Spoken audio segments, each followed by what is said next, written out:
yang juga banyak dikenang merujuk kepada ayat-ayat Al-Quran, namun rasanya perlu untuk diluruskan. Karena cukup banyak orang yang punya persepsi bahwa Ibrahim pernah dalam satu masa mencari Tuhan.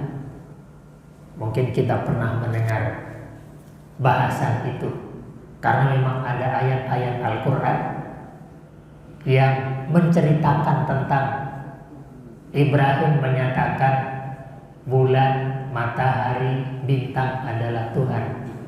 Kemudian dia koreksi, sehingga kemudian rangkaian ayat-ayat ini diberikan tema Ibrahim mencari Tuhan. Pemahaman yang benar terkait dengan ayat-ayat ini masih sama dengan sebelumnya. Ini cara cerdas Ibrahim mengajarkan kepada manusia tentang ketidaklayakan sesembahan-sesembahan yang ada. Bukan Ibrahim yang sedang mencari Tuhan, karena Ibrahim sejak kecil diberikan kecerdasan oleh Allah Subhanahu wa Ta'ala, bisa membedakan mana yang benar, mana yang salah. Bismillahirrahmanirrahim. Assalamualaikum warahmatullahi wabarakatuh. Alhamdulillah alladzi arsala rasulahu bil huda wa dinil haqq liyudhhirahu 'ala ad-dini kullihi wa kafaa billahi shahida. Asyhadu an la ilaha illallah wahdahu la syarika lah wa asyhadu anna Muhammadan 'abduhu wa rasuluhu la nabiyya ba'dah. Allahumma fassalli wa sallim wa barik alaihi wa ala alihi wa ashabihi wa man tabi'ahu bihadihi ila yaumil qiyamah. Amma ba'd. Qala rabbi shrah li sadri wa yassir li amri wahlul 'uqdatam min lisani yafqahu qawli. Bapak Ibu jamaah salat subuh rahimakumullah. Puja-puji syukur kita haturkan kehadirat Allah Subhanahu wa Ta'ala. Pagi hari ini kita kembali diberikan kesempatan oleh Allah untuk bersama-sama mengawali hari kita dengan rangkaian aktivitas kebaikan. Kita harus menjaga semangat dalam melakukan ketaatan ini secara baik, terutama dalam momentum bulan-bulan yang dimuliakan oleh Allah Subhanahu wa Ta'ala, dengan harapan apa yang diyakini oleh para sahabat berdasarkan beberapa hadis Rasulullah SAW, bahwa dalam rangkaian bulan-bulan yang mulia ini, bulan-bulan haram, seluruh amal saleh dilipat gandakan nilai pahalanya oleh Allah Subhanahu wa Ta'ala, dan seluruh perilaku penyimpangan juga dilipat gandakan nilai dosanya. Semoga ini menambah semangat kita dalam terus merangkai amal-amal saleh dan menghindarkan diri dari hal-hal yang dilarang oleh Allah Subhanahu wa Ta'ala. Jemaah sekalian rahimakumullah, terkait dengan bulan-bulan haram, apalagi di hadapan kita akan hadir bulan Dzulhijjah, di mana bulan ini kembali mengingatkan kita tentang peristiwa yang banyak berkaitan dengan Nabi Ibrahim alaihissalam dan keluarganya. Bukan hanya ibadah haji, tapi juga ada ibadah kurban dan ibadah-ibadah yang lainnya yang memang hanya Allah buka kesempatannya secara khusus dalam rangkaian bulan-bulan yang mulia ini. Di samping itu, kita menyadari bersama bahwa Nabi Ibrahim alaihissalam adalah seorang nabi yang punya kedudukan berbeda dengan nabi-nabi yang lain. Bagi kita umat Islam, semua nabi-nabi Allah adalah suri teladan, manusia-manusia pilihan yang bisa kita jadikan sebagai rujukan bagaimana seorang hamba menjalani kehidupannya. Akan tetapi kisah, peristiwa, dan kehidupan Nabi Ibrahim alaihissalam secara khusus Allah Subhanahu wa Ta'ala tegaskan dalam kehidupan dirinya dan keluarganya ada qudwah hasanah, ada suri teladan yang baik bagi kita orang-orang yang beriman kepada Allah. Hanya ada dua nabi yang ditegaskan oleh Allah secara khusus kehidupannya menjadi suri teladan selain Rasulullah SAW adalah Nabi Ibrahim alaihissalam.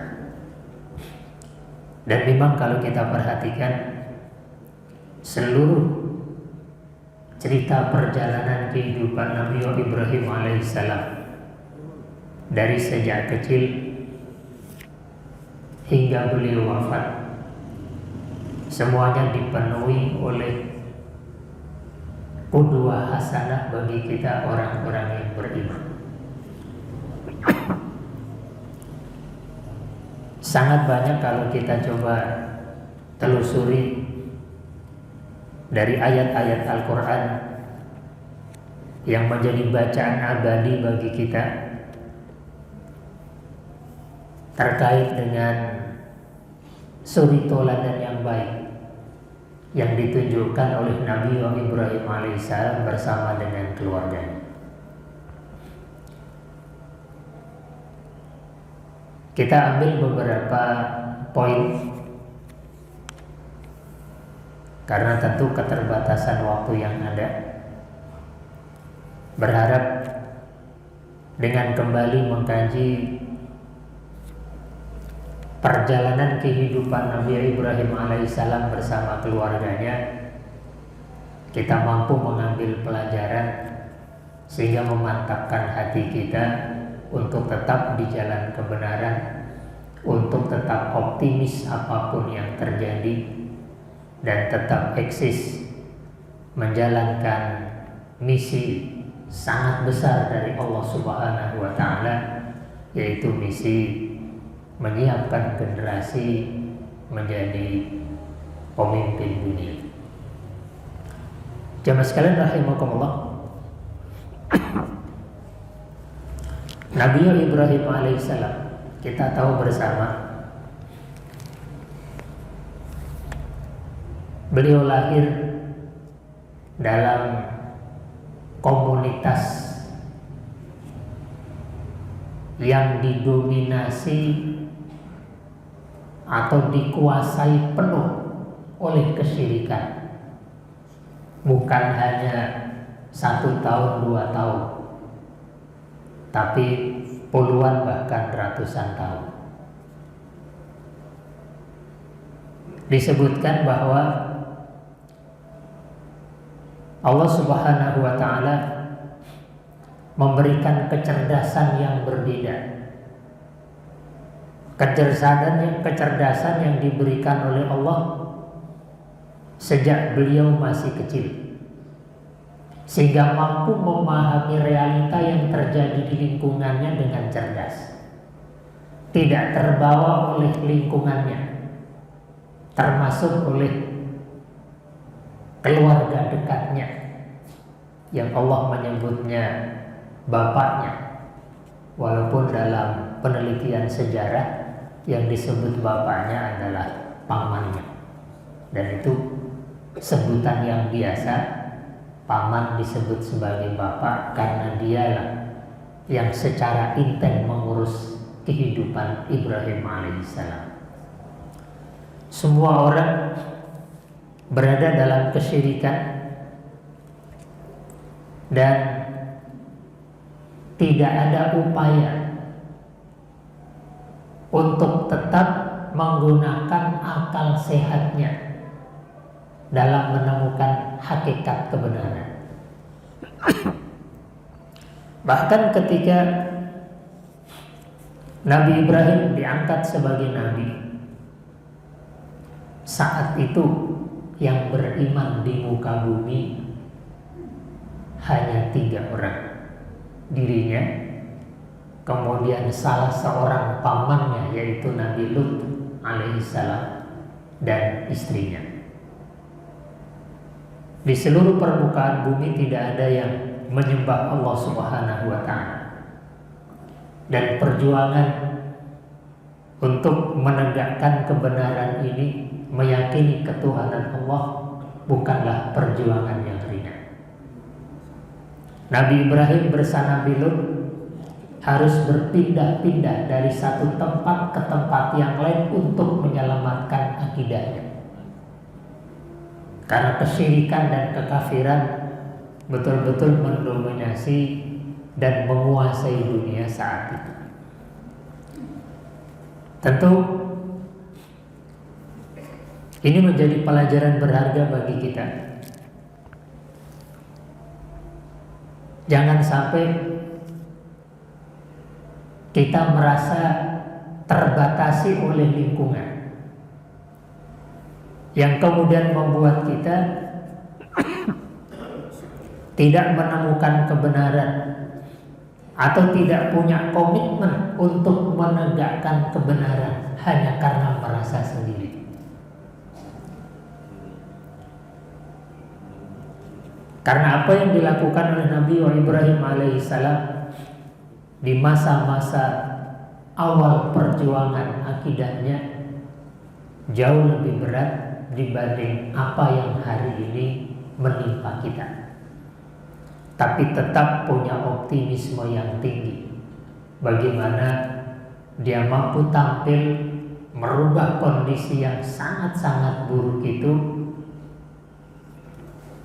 menjadi kondisi yang baik, lalu hamba-hamba Allah mampu memimpin dunia.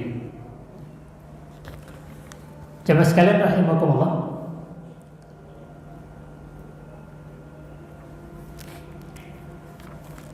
di dalam ayat Al-Quran terkait dengan perjuangan menegakkan akidah kebenaran disebutkan banyak sekali di dalam ayat Al-Quran. Dan banyak redaksi yang memerintahkan kepada kita agar terus mengingat dan menjadikannya sebagai rujukan. Di antaranya Allah Subhanahu wa ta'ala dalam surat Maryam ayat 40-an 41 sampai 48 diawali dengan ayat wadhkur fil kitabi Ibrahim innahu kana siddiqan nabiyya. Dan ingatkanlah, Rasul diperintahkan agar mengingatkan umatnya, mengingatkan kita tentang kisah Ibrahim yang disebutkan dalam Al-Quran. Sangat-sangat banyak. Innahu kana siddiqan nabiyya, sesungguhnya dia adalah orang yang siddiq, mampu menemukan kebenaran dan berkomitmen menegakkan kebenaran karena dia juga seorang nabi. Apa yang dia rasakan kita tahu bersama. Ayahnya atau pamannya yaitu Azar sebagaimana yang lainnya, dia adalah pembuat patung dan penyembah patung. Dan itu menjadi keluarga dekat di mana Ibrahim tumbuh dan berkembang. Karena itu Allah memberikan kecerdasan kepada dirinya agar mampu memahami hal itu kemudian meluruskan dengan cara yang cerdas. Karena memang Allah Subhanahu wa taala memberikan kecerdasan yang luar biasa sejak Ibrahim masih muda.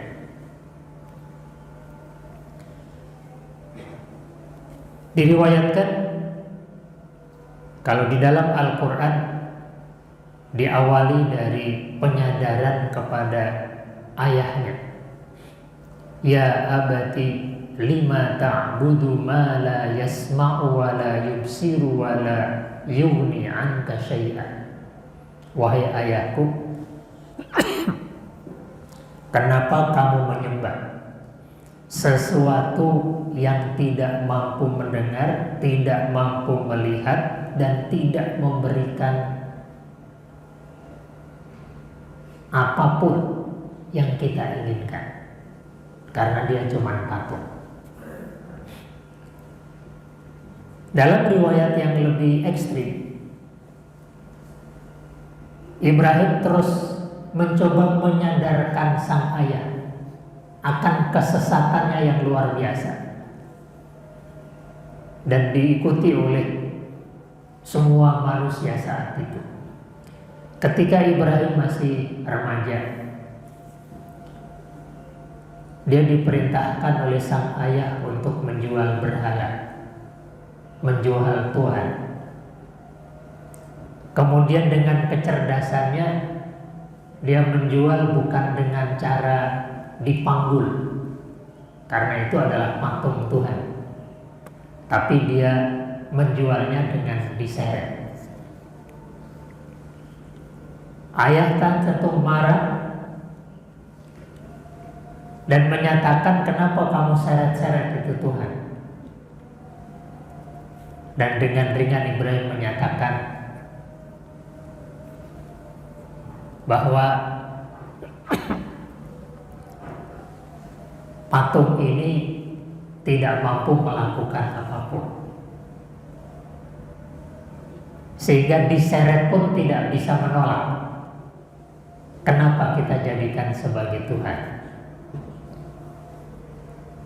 Dan ini terus berlangsung, perjuangannya tidak ringan, sampai kemudian kisah yang cukup terkenal dan disebutkan di dalam beberapa surat Al-Quran.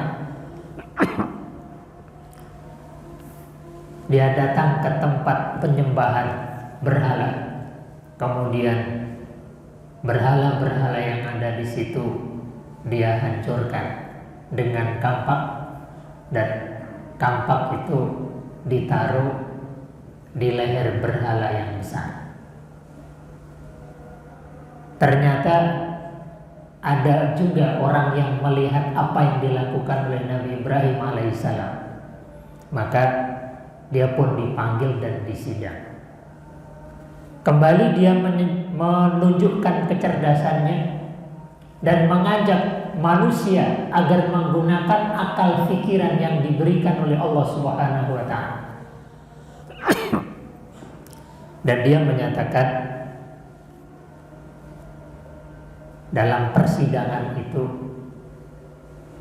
karena tampak ada di pundak berhala yang paling besar, dia meminta, kenapa tidak kalian tanya kepada yang membawa kampak?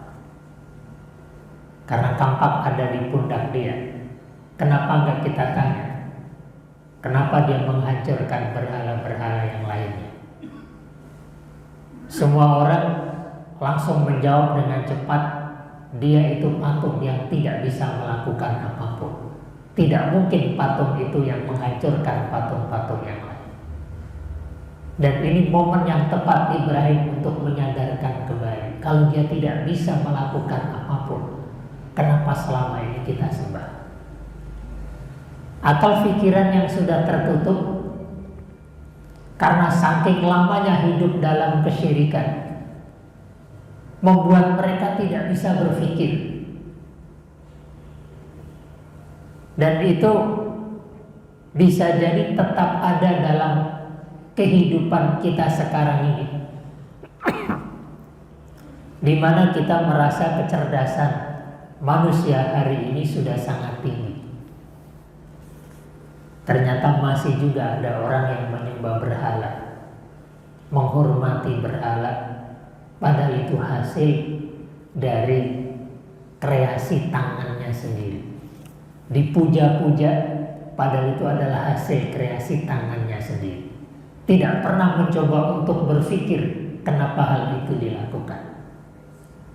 Maka Ibrahim mengajarkan kepada orang-orang yang ada di sekitarnya, termasuk sang ayah, agar menggunakan akal pikiran untuk berpikir, layakkah berhala yang kita buat dengan tangan kita sendiri, yang tidak bisa mendengar, tidak bisa melihat, tidak bisa memenuhi permintaan apapun, kemudian kita sembah setiap waktu.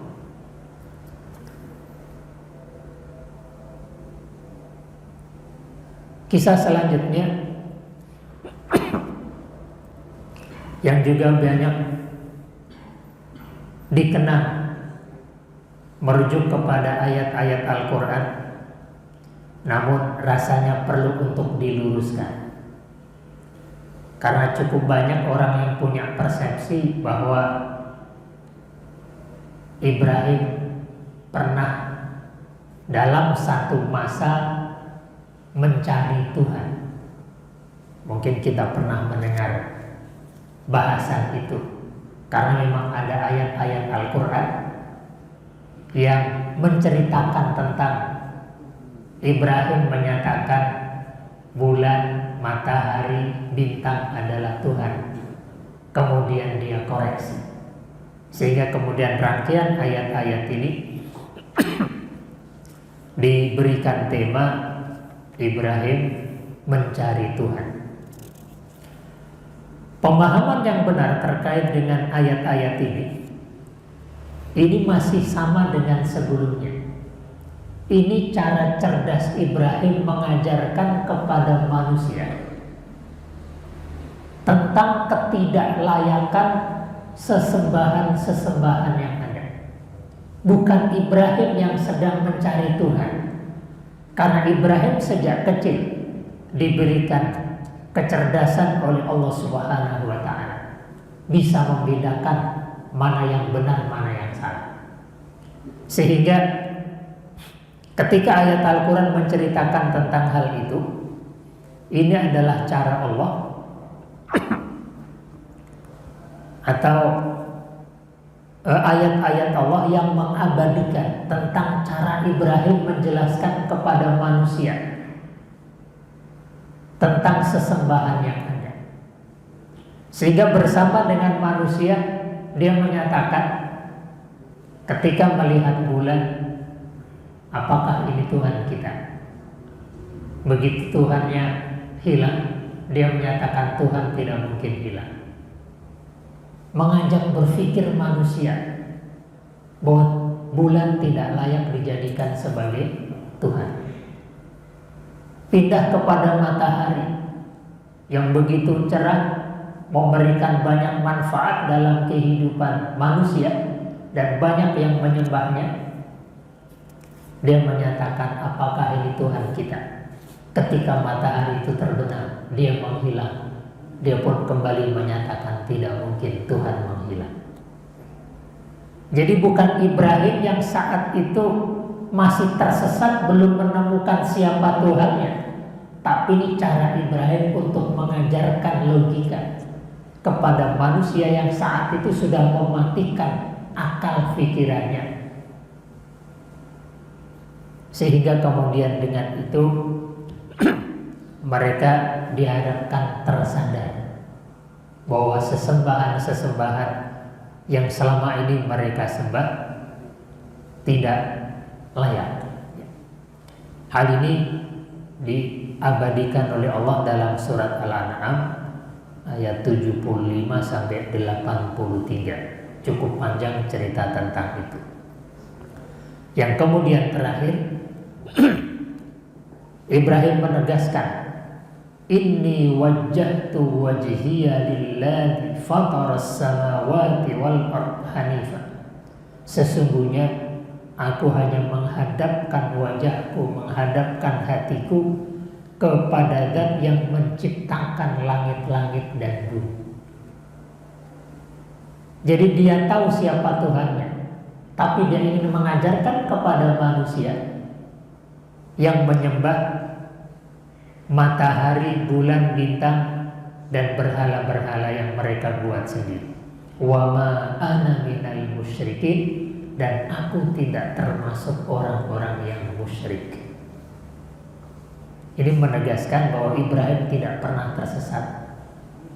Tidak pernah dia menyembah berhala, menyembah matahari, mengaku itu sebagai Tuhan. Tapi ayat-ayat itu hanya ingin mengajarkan logika kepada manusia yang saat itu sudah mematikan akal dan pikirannya. Jamaah sekalian rahimakumullah, kisah yang lain yang juga sangat familiar dan perlu kita jadikan sebagai suri teladan adalah kisah ketaatannya kepada Allah Subhanahu wa Ta'ala yang tidak berbatas. Dan ini menjadi menarik karena di zaman kita sekarang ini banyak orang-orang yang merasa punya kecerdasan tinggi, kemudian dia tidak merasa perlu taat mengikuti aturan-aturan syariat. Dan ini tidak terjadi pada diri Ibrahim alaihissalam. Walaqad ataina Ibrahim rusydahu min qablu wa kunna bihi alimin. Ayat yang menegaskan tentang kecerdasan yang diberikan Allah kepada Ibrahim sejak dia masih remaja. Ada di antaranya surat Al-Anbiya ayat 51. Dan kami benar-benar telah memberikan kecerdasan kepada Ibrahim min qabl, sebelumnya ketika dia masih muda, sebelum yang lain tahu.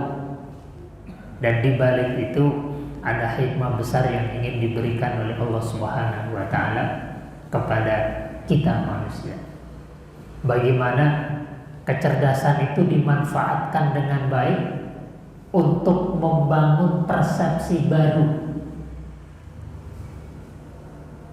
di mana manusia saat itu betul-betul tidak lagi menggunakan akalnya dalam menemukan siapa yang layak dijadikan sebagai Tuhan. Ibrahim alaihissalam walaupun memiliki kecerdasan yang luar biasa, tapi dia memiliki ketaatan yang luar biasa kepada Allah Subhanahu wa Ta'ala. Bukan hanya untuk hal-hal yang wajar dalam konteks beribadah, tapi Ibrahim alaihissalam siap melakukan apapun yang diperintahkan oleh Allah Subhanahu wa Ta'ala kepadanya, dan dia lakukan dengan ketawakalan yang total. Di sini ada pelajaran berharga bagi kita, bahwa ketika kita menjalankan apa yang diperintahkan oleh Allah, kita harus jalankan dengan penuh ketaatan dan tawakal kepada Allah Subhanahu wa Ta'ala. Karena kita tidak tahu apa yang akan diberikan oleh Allah kepada kita, tapi kita meyakini pasti Allah tidak akan menyia-nyiakan ketaatan yang kita tunjukkan. Kita tahu tentang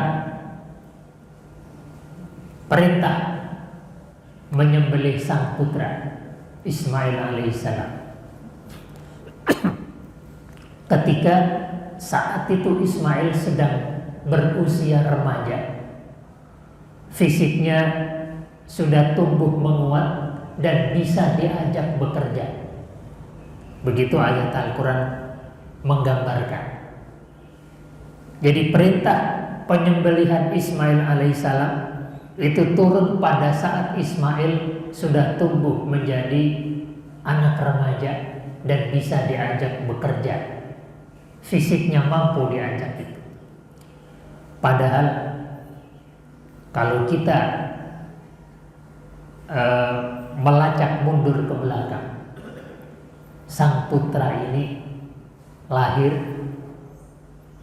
dalam kondisi yang tidak wajar. Puluhan tahun, lebih 20 tahun, bahkan dalam riwayat 40 tahun pasca pernikahan Ibrahim, dia terus berdoa akan diberikan sang putra yang siap melanjutkan misi kenabiannya, melakukan perbaikan. Setelah 40 tahun baru sang putra itu lahir. Dan dia tidak pernah berhenti berdoa. Dengan optimis Allah pasti memberikan apa yang dia inginkan. Dan pada saat Ismail ini lahir, dia menegaskan, ayat Al-Quran mengabadikan bahwa inilah jawaban atas doa-doaku dan Allah Maha mendengar doa. Tidak terbayang oleh kita 40 tahun berdoa baru dikabulkan, dan dia menyatakan bersyukur karena Allah Maha mendengar doa. Bisa jadi kita doa seminggu, 2 minggu, sebulan, 2 bulan sudah bosan ketika tidak ada perubahan yang terjadi dalam kehidupan kita. Kita berhenti berdoa, kecewa kepada Allah, bahkan bisa jadi berhenti beribadah, berhenti menyembah Allah. Tidak dilakukan oleh Nabi Ibrahim. Puluhan tahun dia memohon kepada Allah agar diberikan putra yang siap melanjutkan misinya karena dia sadar dirinya sudah tua, di atas 80 tahun. Ketika putra ini lahir, ada masalah dalam keluarga dan sang putra harus diasingkan. Tidak terbayang juga oleh kita bagaimana perasaan sang putra yang ditunggu puluhan tahun. Begitu lahir, terjadi masalah dalam keluarga, ada kecemburuan antar istri, kemudian harus diasingkan jauh. Karena waktu itu Ibrahim dan keluarganya tinggal di Palestina dan harus dipindahkan ke Makkah. Dan maka saat itu sebagaimana Allah sebutkan, biwadin ghairi di zar'in rinda baitikal muharram. Maka saat itu hanyalah lembah kosong, tidak ada tanaman, tidak ada manusia, tidak ada air. Artinya tidak ada fasilitas kehidupan di situ. Cuman hanya ada satu, inda baitikal muharram. Di situ ada rumah Allah Subhanahu wa taala.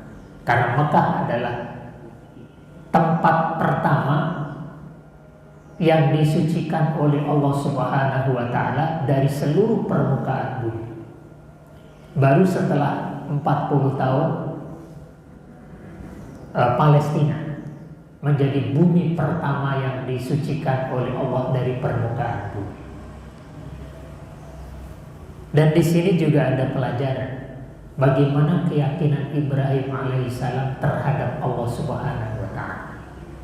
Bukan hanya itu, keluarganya, sang istri, Ibunda Hajar juga menunjukkan keyakinan yang sama. Dan ini sulit bagi seorang ibu yang baru saja melahirkan sang putra, kemudian harus ditinggal suami di tempat yang terasing, di tempat tidak ada fasilitas kehidupan di situ. Hanya ada satu keyakinan, kalau ini perintah Allah, Allah pasti tidak akan menyia-nyiakan. Keyakinan yang sulit untuk kita miliki. Ini sebagai kedua, sebagai suri teladan. Dimanapun kita berada di bumi Allah.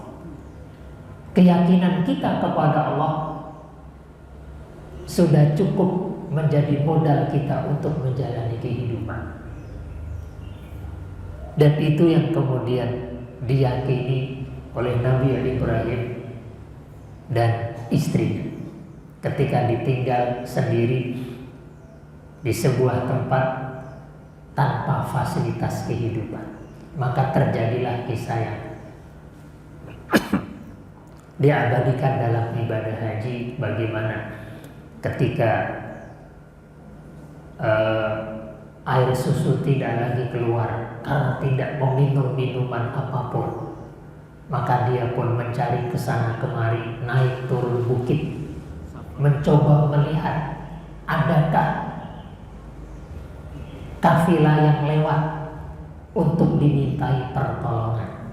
Maka 7 kali Ibunda Hajar naik turun dari Bukit Sofa ke Bukit Marwah, tapi tidak menemukan seseorang yang lewat ke tempat tersebut. Sampai kemudian mukjizat dihadirkan oleh Allah Subhanahu wa Ta'ala di tempat di mana sang bayi itu berada, kemudian memancarkan air.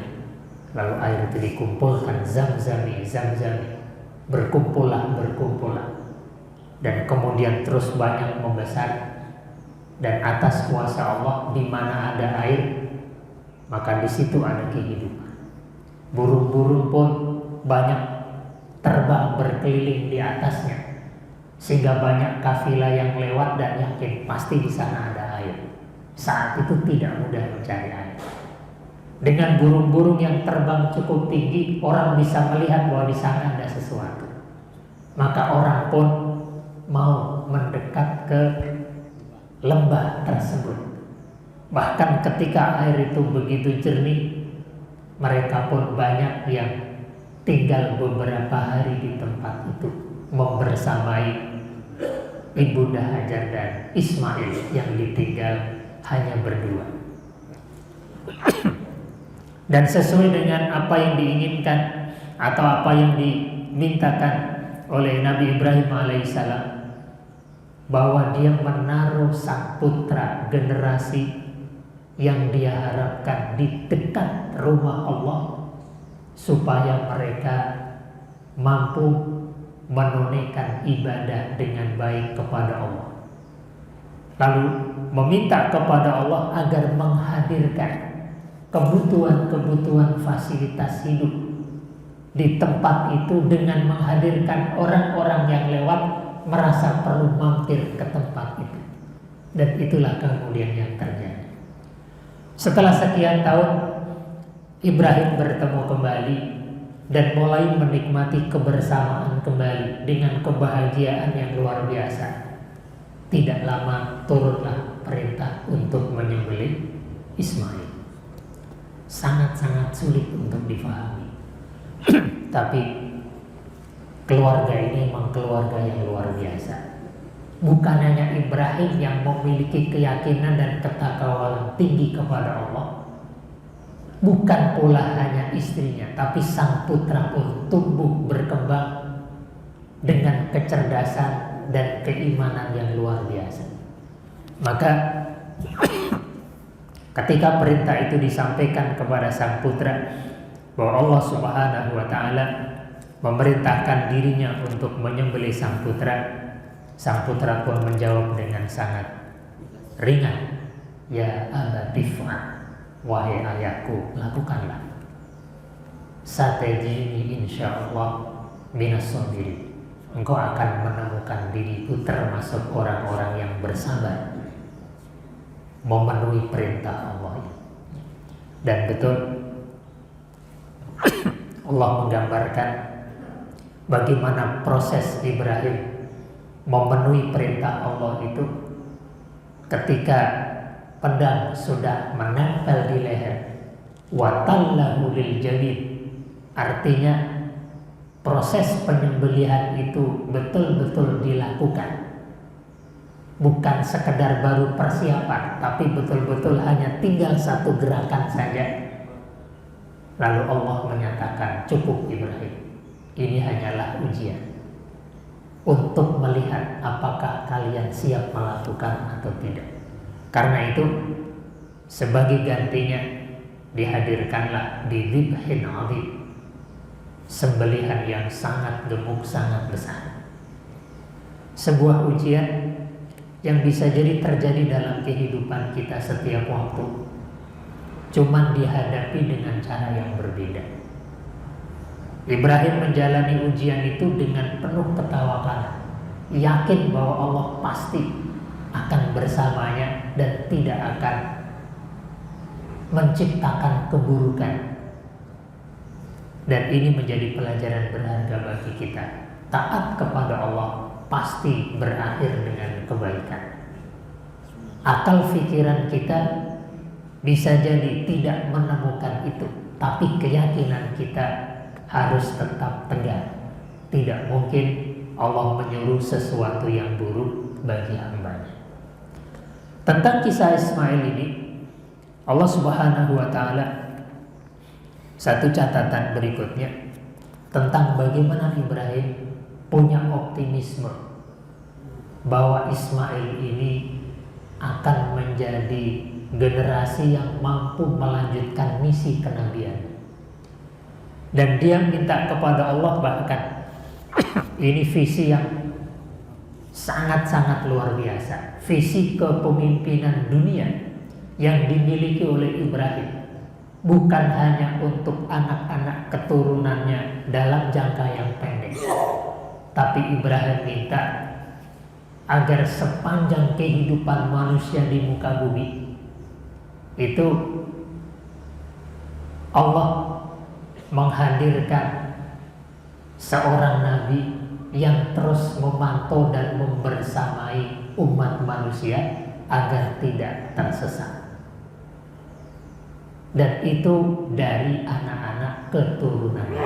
Karena itu seluruh nabi setelah Nabi Ibrahim alaihissalam adalah anak-anak keturunannya.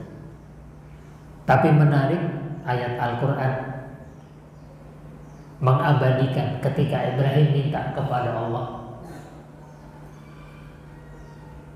agar anak-anak keturunan yang menjadi pemimpin dunia, Allah menjawab bahwa janji itu tidak akan dipenuhi untuk anak-anak keturunannya yang zalim. Dan ini pelajaran penting bagi kita.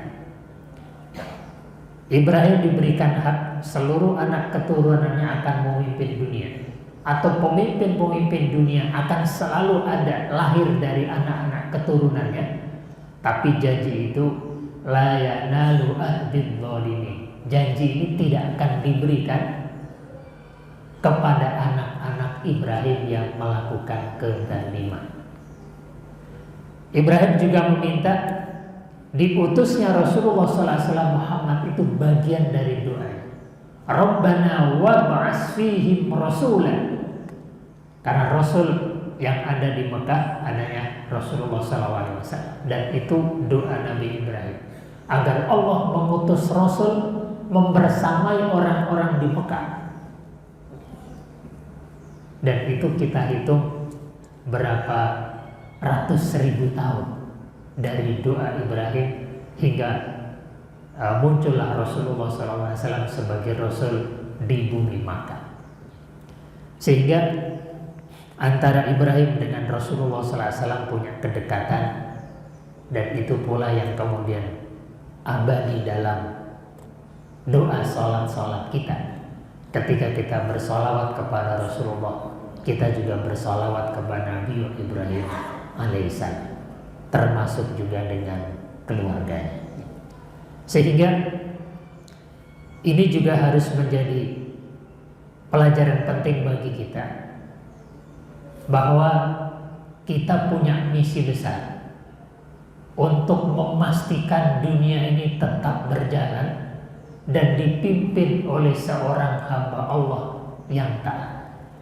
Dan pasti itu terjadi ketika kemudian kita melihat banyak belahan dunia ini dipimpin oleh orang-orang yang tidak taat kepada Allah. Bisa jadi karena tidak ada orang-orang yang layak untuk memimpin dari kalangan hamba-hamba Allah.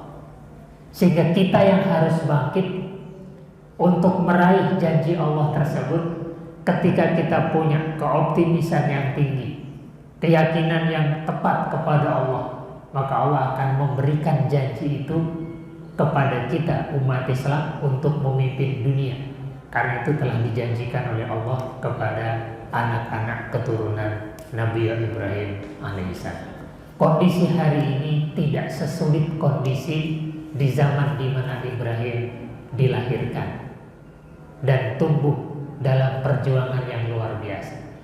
Hari ini kondisi kita masih sangat-sangat mudah, banyak fasilitas, sehingga perlu untuk kita manfaatkan, menyadarkan umat untuk kembali melakukan ketaatan kepada Allah dan yakin mampu memimpin dunia ini karena menjadi janji Allah Subhanahu wa Ta'ala. Sehingga optimisme harus kita bangun.